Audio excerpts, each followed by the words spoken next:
OK, bonjour! Les points flottants, la représentation point flottant, c'est une notation qui permet d'utiliser la représentation qu'on connaît déjà. En fait, le principe est celui que vous connaissez, la représentation scientifique. Ce qui veut dire 1,3875 fois 10 exposant machin truc. Le fait de faire x10 à la machin truc, ça vous permet de décaler votre virgule pour avoir un seul digit entier, puis tout le restant de l'autre bord de la virgule. Et si vous avez deux digits entiers, vous décalez la virgule, vous modifiez l'exposant en conséquence. C'est exactement ce qu'on fait en binaire. Et c'est ce qu'on appelle des nombres à points flottants, parce qu'on déplace la virgule, on ajuste l'exposant. Ça, ce sont des points flottants. Donc, avant 85, chacun avait sa façon de faire pour les encoder. En 85, I3E, on normait ça sous le nom ou le numéro, c'est la norme I3E 754. Si vous cherchez I3E 754, vous allez trouver sur Google, Wikipédia, tout le kit, ils vont vous expliquer c'est quoi. Donc, il y a maintenant la notation 32 bits, 64 bits, 128 bits et 256 bits. Et ce qu'il y aura besoin éventuellement, peut-être. OK? Donc, comment ça fonctionne? Ben, moi, je vais rester dans le plus simple pour l'instant. Vous commencez, fait qu'on ira pas nécessairement dans le plus complexe. De toute façon, juste avec 32 et 64 bits, c'est en masse. OK, on en fait pas mal de choses. Donc, vous avez un bit de signe. Vous avez l'exposant qui est en biaisé. Dans le cas de l'exposant ici, c'est 8 bits d'exposant sur le nombre de 32 bits. L'exposant est de 8 bits. C'est donc un biais de moins 127. Alors que sur la représentation 64 bits, donc le double, le DBL dans la view. Dans la view, oui, les DBL. C'est 11 bits. Et ces 11 bits-là sont biaisés moins 1023, si je me souviens bien. Donc, c'est un biais de 1023 vers les négatifs, alors que sur 8 bits, c'est un biais de 127 vers les négatifs. Pourquoi? J'y reviens tantôt. La mantis, c'est la partie décimale, la partie en bas de la virgule. Le 1, habituellement, lorsqu'il est normalisé, le 1 est sous-entendu parce qu'il est tout le temps là. C'est 1, machin truc. Mais machin truc, c'est la mantis. Donc, je devrais dire 1, mantis. Et non 1, machin truc. Donc, sur 32 bits, on a 23 bits de mantis. Donc, 1,23 bits qui suivent. Alors que sur 64 bits, la mantis a 52 bits. Donc, c'est 1,52 bits qui suivent. OK? L'objectif de cette notation est de représenter tous les nombres comme étant plus ou moins 1, la mantis fois 2 exposants. Comme vous faites quand vous faites 3,875 fois 10 exposants. Ben, c'est exactement ça, sauf que là, on est en base 2, donc c'est fois 2 exposants. OK? Donc, cette notation permet la représentation de nombres ayant de très grandes plages dynamiques. Ça veut dire que la plage de représentation, elle est plus large. Je m'en vais au tableau pour vous... Ouais, je l'ai. La notation, elle est plus large. Ça veut dire que je peux aller... Là, l'échelle n'est pas la même sur les deux ici, là.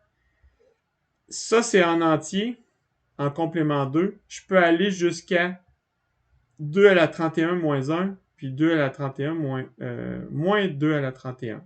OK?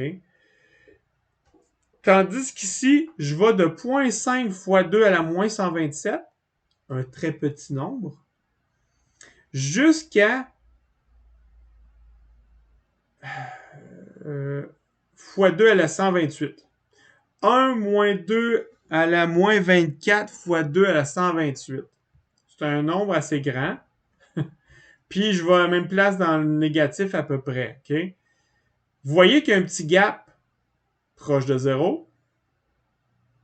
Mais le gap est très petit. Mais je peux me rapprocher de 0, mais j'y touche. Ben, en fait, il y a la valeur 0. Mais ensuite, il faut que je me rende à la première représentation. Puis là, j'ai une plage. Puis là, ce qui est plate avec cette façon d'écrire-là, c'est que je vois pas que c'est exponentiel. Comme il y a un x2 exposant machin truc, la distance entre chacune des possibilités de représentation des nombres, à mesure que je m'éloigne de 0, la distance entre les points s'élargit. OK? Donc, ça nous donne une capacité plus élargie de représenter des nombres, mais il faut faire attention, c'est pas vrai que c'est plus précis parce que c'est en point flottant. Ce n'est pas plus précis. OK? D'ailleurs, vous l'avez essayé dans le laboratoire N04. Vous avez pris un nombre 64 bits entier que vous avez envoyé au max, puis vous essayez de le représenter ensuite en point flottant. Vous perdez de la précision, vous perdez des bits. La valeur est légèrement différente. Pourquoi? Ben, de la même façon, je m'en vais au tableau, de la même façon que lorsque vous faites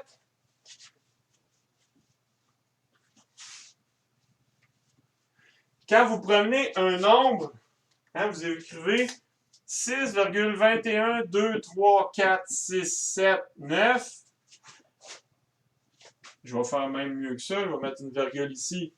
Vous le mettez en notation scientifique, qu'est-ce que vous faites? 1, 2, 3, 4, 2, 6,2123 fois 10 à la 1, 2, 3, 4. À la 4.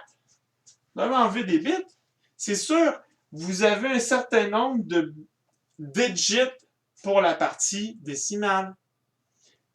Puis là, en binaire, c'est pareil. On passe d'un nombre de 64 bits point fixe, puis je vous dis maintenant, mettez-le en point flottant, ou est-ce que tu en as juste 23 vous avez une partie décimale de 23 bits, that's it. C'est sûr que tu en perds un morceau. OK? OK. Vous ferez réécouter si vous ne comprenez pas ce que je viens de dire. Hein? OK. Le petit tableau. Voici le standard i3S 754. Je l'ai en 32 bits, puis j'en ai en 64 bits. Et là, c'est important de... Ben, c'est important. Oui, c'est important de le comprendre. Ça vous permet de mieux comprendre ce qui se passe quand vous avez des not a number. C'est quoi ça, not a number? OK. Le 0, donc la valeur ici, la valeur, c'est cette colonne-là. Okay? 0, c'est le signe à 0, le billet à 0. En fait, c'est tout 0 partout. C'est tout est à 0. Puis la fraction, la partie mantis, c'est tout des 0. Fait que si vous avez toutes des 0 partout, en single ou en double, la même affaire, ça veut dire que c'est la valeur 0. OK? Faites attention, je vais toujours parler de patron, valeur. Le patron, c'est toutes des 0. La valeur, c'est 0. C'est un patron réservé pour désigner la valeur 0 en I3S 754. En float. OK? Que ce soit en single ou en double. Si vous avez un moins, puis toutes des 0, le patron, si vous avez le signe négatif, avec le restant toutes des 0, ben c'est moins 0. Il y a nécessairement une représentation du moins 0. OK? Même chose en 64 bits. Si maintenant vous avez le signe à 0, toutes des 1 dans la partie exposant, et la partie mantis est 0, le patron, ça donne 0, 1, 1, 1, 1, 1, 8, 1, puis tout le reste de la mantis est 0. Ça, c'est plus l'infini. Je vais zoomer un petit peu. Ouais. Donc, ça, c'est plus l'infini. Je zoome encore un petit peu. OK? Si vous avez un moins à place, mais même patron, c'est moins l'infini. OK? Vous avez la même chose en double. Si c'est toutes des 1, ce qui donne 2047. Toutes des 1 dans la partie biais, partie exposant, puis des 0 ailleurs, c'est plus l'infini. Puis si vous avez un 1, la même chose sauf qu'un 1 dans le signe, c'est moins l'infini. Ensuite, à cause de ça, comme vous avez besoin de toutes des 1 puis des 0 pour avoir le moins puis le plus infini, qu'est-ce qui se passe si vous avez autre chose dans la mantis que 0? C'est le cas ici, c'est les deux cas qui sont ici. Ben, si vous avez autre chose que 0 dans la mantis alors que votre exposant est rempli de 1, c'est not a number. Ce n'est pas utile à la représentation. On ne pourrait pas... En fait, c'est pas utile pour représenter un nombre. Par contre, des fois, on utilise ça pour passer des commandes. Ben oui, tu envoies toutes des 1 dans la partie exposant, mais tu mets d'autres choses que 0 dans ton truc. Tu passes n'importe quoi. Tu as 23 bits pour passer de quoi? Ça peut être utile. Mais c'est not a number. OK? Ça veut dire que tu ne peux pas l'envoyer dans un calculateur. Il va dire, c'est pas un number.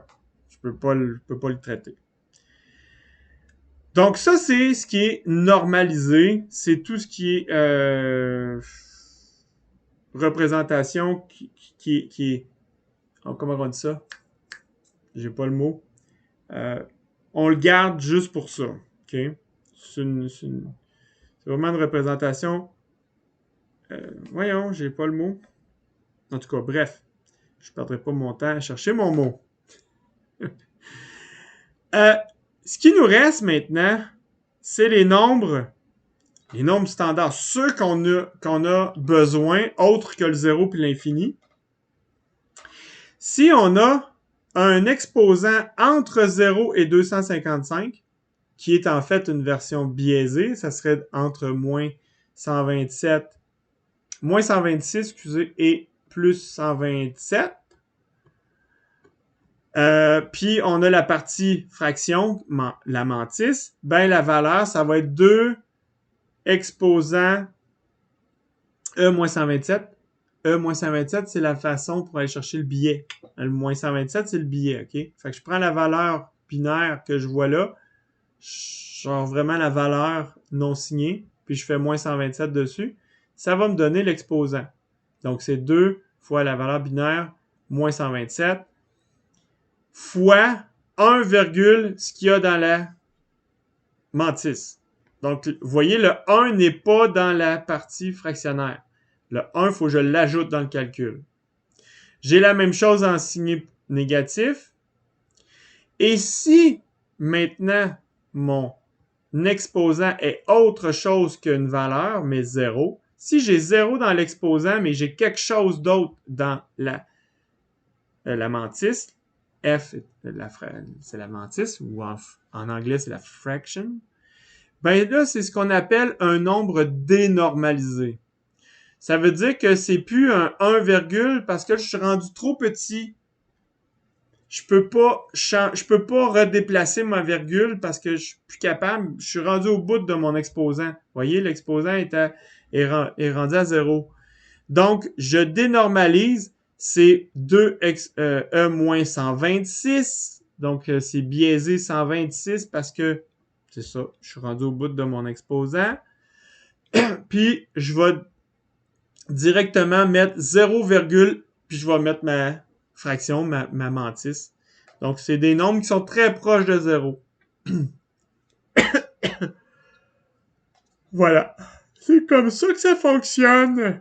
Donc, la partie avec 0, mantis, ça, c'est ce qu'on appelle des nombres dénormalisés, alors que d'habitude, on utilise des nombres normalisés. Normalisé qui veut dire que j'ai 1, quelque chose, au lieu de 0, quelque chose. OK? Hein, c'est parce que quand vous dites que vous normalisez votre nombre, si vous avez 38, c'est une virgule, 54 fois 10 à la 2, ben vous normalisez le nombre, hein? Vous faites 3,854 fois 10 à la 3. Ça, c'est un nombre normalisé. Vous avez remis la virgule à la bonne place. Si vous écrivez 0,03854 fois 10 à la Pas que je me trompe.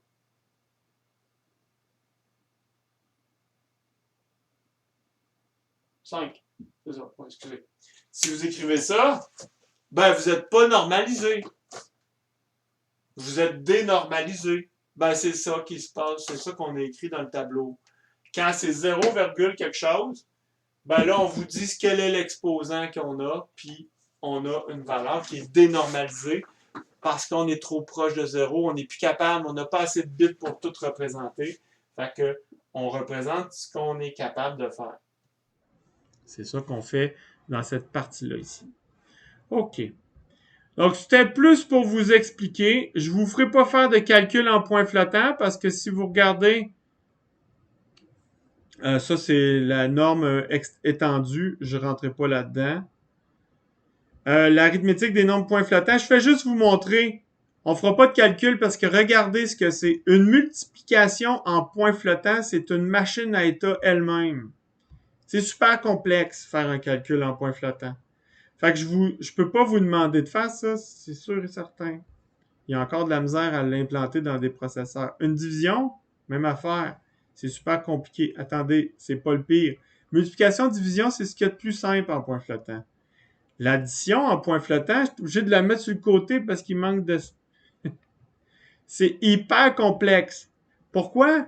Parce qu'il faut ajuster les exposants, faire le calcul, ensuite remettre l'exposant en normalisé. Fait que c'est super complexe. C'est toute une machine pour être capable de faire le calcul. Fait qu'à chaque fois que vous faites un calcul point flottant avec un processeur qui n'a pas de calculateur point flottant, comme c'est le cas avec un microcontrôleur, vous faites travailler votre processeur inutilement. OK? Donc, voici encore une fois des trucs sur les calculs.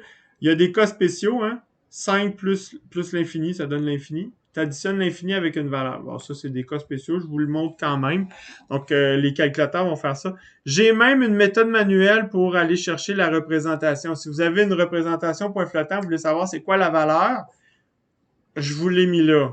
Ça, c'est moi qui ai développé cette méthode-là parce que je trouvais ça plate de ne pas être capable de le calculer. Fait que je vous l'ai mis là, l'exemple, si vous voulez être capable de le faire.